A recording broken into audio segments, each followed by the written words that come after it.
Le but de cette vidéo est d'étudier le comportement d'un rayon lumineux qui pénètre dans un prisme. Nous allons voir que ce rayon subit une double réfraction.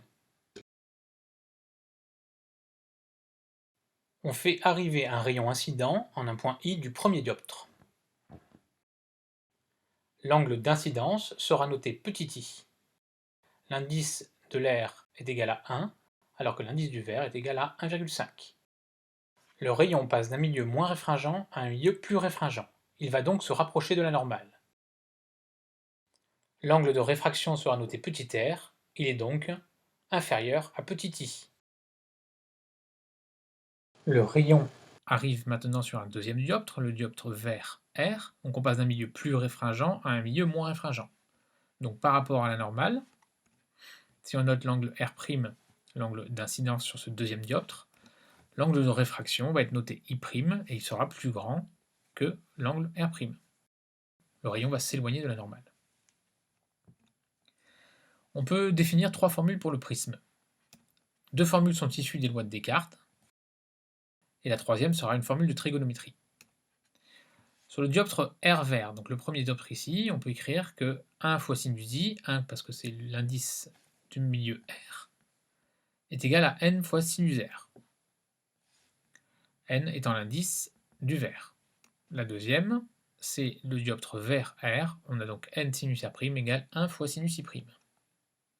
Et enfin, au niveau trigonométrique, nous allons travailler dans ce triangle ici défini par le haut du prisme et puis le rayon à l'intérieur du prisme. On a A plus cet angle ici c'est pi sur 2 moins R, plus cet angle ici qui est égal à pi sur 2 moins R', le tout fait pi, puisque la somme des angles dans un triangle fait pi. Ça nous conduit à A égale R plus R', la troisième relation du prisme. À présent, voyons à quelles conditions un rayon entrant dans le prisme peut en sortir. Ce rayon ne ressort pas nécessairement du prisme, puisqu'au niveau du deuxième dioptre, passage d'un milieu plus réfringent à un milieu moins réfringent, il y a possibilité de réflexion totale. Pour qu'il n'y ait pas réflexion totale, il faut que R', qui est égal à A moins R, d'après la relation qu'on a vue précédemment, doit être inférieur à arcsinus de 1 sur n. Ça, c'est la condition limite, puisque la deuxième loi de Descartes, avec une réflexion totale, donc un angle I' qui serait égal à pi sur 2, donne n sinus R' limite égale sinus pi sur 2. Du coup, on a R qui doit être supérieur à A moins arcsinus 1 sur n. Et enfin, en utilisant la deuxième loi de Descartes relative au premier dioptre, on a I doit être supérieur à arcsinus de n sinus A moins arcsinus A sur n. Si on prend pour l'indice n une valeur de 1,5 et un angle A au sommet du prisme de 55,75 degrés, alors l'angle I doit être supérieur à 21,18 pour qu'il y ait émergence d'un rayon.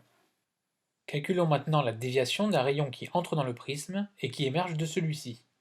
Dans un premier temps, le rayon donc subit une première déviation au premier dioptre. Il devait prendre cette direction, en pointillé, et finalement, il va dans cette direction. Donc la déviation D1 est ici. Si on regarde au niveau de nos angles I et R, on retrouve l'angle I ici. Donc la déviation D1, en fait, elle est égale à I moins R. La deuxième déviation, le rayon donc devrait aller dans cette direction, mais il est réfracté. Donc cette fois-ci, D2 est ici. Et de la même manière, on voit que D2 c'est égal à I' moins R'. Et enfin, la déviation de D sera la somme des déviations de D1 plus D2.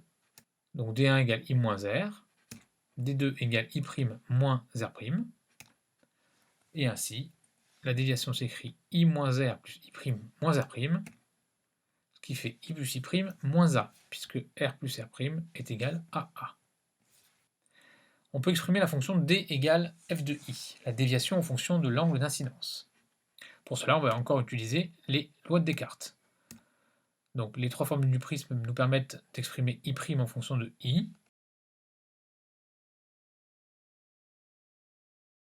Alors qu'est-ce que ça donne?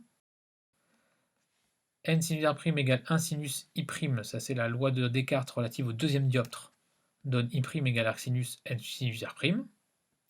Et maintenant on va exprimer R' avec l'aide de la relation trigonométrique, ça fait A moins R, et enfin R à l'aide de la loi de Descartes relative au premier dioptre, on va obtenir R égale arc sinus I sur N, ce qui donne cette fonction ici.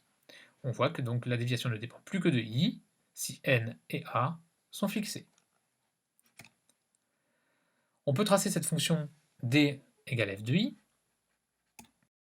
Voici ce qu'on obtient pour un angle de 55,75 degrés et un indice de 1,5. Alors on voit ici que on a la forme d'une cuvette avec l'existence d'un minimum de déviation. On voit que pour une déviation, on a deux angles possibles, I et I'. En fait, ceci est dû au phénomène de retour inverse de la lumière. Le rayon rentre avec un angle d'incidence I dans le prisme, il en ressort avec un angle I'. Donc si on fait se propager la lumière dans l'autre sens, eh bien c'est normal qu'un angle I' donne une déviation identique avec un angle de sortie qui sera I. On voit donc que si on augmente I, la déviation va diminuer, mais l'angle I' va aussi diminuer et va conduire à la même déviation. Et l'endroit où I sera égal à I' correspondra à la déviation minimale. Donc, si D égale à dm, alors I égale à I'. Donc R est égal à R', puisque les deux lois de Descartes, au niveau des dioptres, vont être identiques. Ainsi, on peut écrire que D qui était égal à I plus I' moins A, c'est égal maintenant à 2I moins A. Ça donne I égale à dm plus A sur 2. On a aussi R égale A sur 2, puisque A égale R plus R' et R est égal à R'. Donc tout ceci devient, au niveau de la loi de Descartes, sinus I égale N sinus R, qui donne sinus de dm plus A sur 2 égale N sinus A sur 2. Et bien à partir de cette relation, on a dm égale 2 arc sinus N sinus A sur 2 moins A. Généralement, on utilise la mesure de la déviation minimale mesurée avec un goniomètre pour obtenir la valeur de l'indice du prisme. Il faut pour cela que A soit connu.